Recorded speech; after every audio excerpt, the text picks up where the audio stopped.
मैं देख रहा था कि दीदी अपने कार्यकर्ताओं को देख करके जितना खुश हो करके और जिस भाव से उनसे मिलने की कोशिश कर रहे थे, ये जो लगाव है, जो रिश्ता है, एक नेता और कार्यकर्ता का, यही दल को मजबूत बनाने का काम करता है। क्योंकि आज हम दुखी मन से भी और एक जो हमारे बीच के कार्यकर्ता, जो हमारे बीच में नहीं रहे वर्कर्स, जो शहीद हुए, उनको हम याद कर रहे हैं। मैं कहना चाहता हूं कि जुल्म की खिलाफत में जो जान दांव पर लगाते हैं, वो इतिहास में शहीदों की तरह याद किए जाते हैं। मैं दोबारा कहता हूं कि जुल्म की खिलाफत में जो जान दांव पर लगाते हैं, वो इतिहास में शहीदों की तरह याद किए जाते हैं। आज का दिन कार्यकर्ताओं की शहादत को याद करने का है, लेकिन आंख में आंसू लेकर के और आंख में आंसू ला करके नहीं, बल्कि सर को ऊपर उठा करके, क्योंकि ऐसी शहादतें ही किसी दल और उसके नेता और देश का गौरवशाली इतिहास बनाती हैं। ये हर किसी पार्टी के सौभाग्य नहीं होता, ऐसा हर दल के लिए सौभाग्य नहीं बनता जिसे ऐसे जान देने वाले वर्कर्स मिलते हों।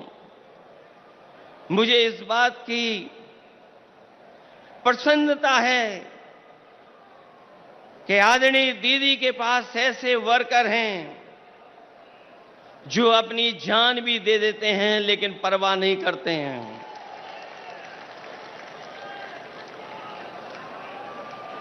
दरअसल कोई कितना भी बड़ा लीडर हो जाए या कभी कोई भी बड़ा पद ना पाए, लेकिन वो कार्यकर्ता हमेशा रहता है।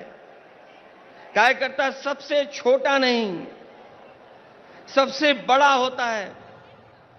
कार्यकर्ता ही किसी दल की बुनियाद होता है। वर्कर ही हमारे पार्टी की बुनियाद में होता है। उसी की शहादत अगर ये बताती है कि वो पार्टी के प्रति कितना वफादार था, तो पार्टी द्वारा उसको याद करना बताता है कि पार्टी के दिल में उसके लिए कितनी ऊंची जगह है।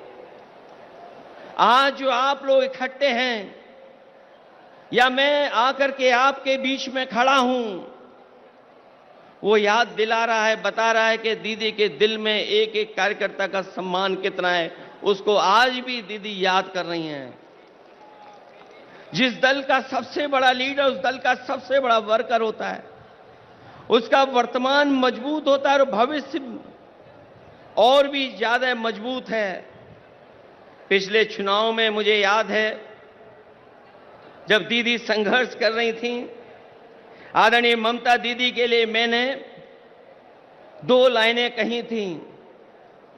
जब वो असली लड़ाई में थी, पैर में चोट थी, वो चल नहीं पा रही थी, उसके बावजूद भी वो चुनाव प्रचार में थी।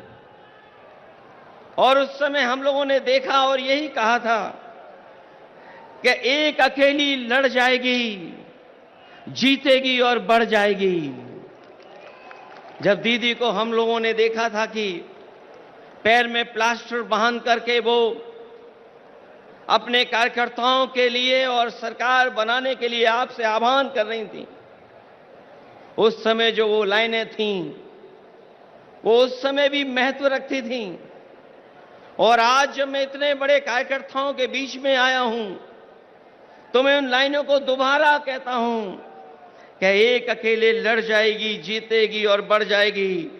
उस समय भी हमारा मतलब ये नहीं था कि दीदी अकेले लड़ रही हैं, तब भी हमारा मतलब यही था कि दीदी अपने कार्यकर्ताओं के साथ जान हथेली पर लेकर के एक होकर के लड़ रही हैं। ऐसे कम नेता होते हैं जो अपनी जान हथेली पर रख करके लड़ते हों और उनका साथ इतनी बड़ी संख्या में लोगों ने देने का काम किया है।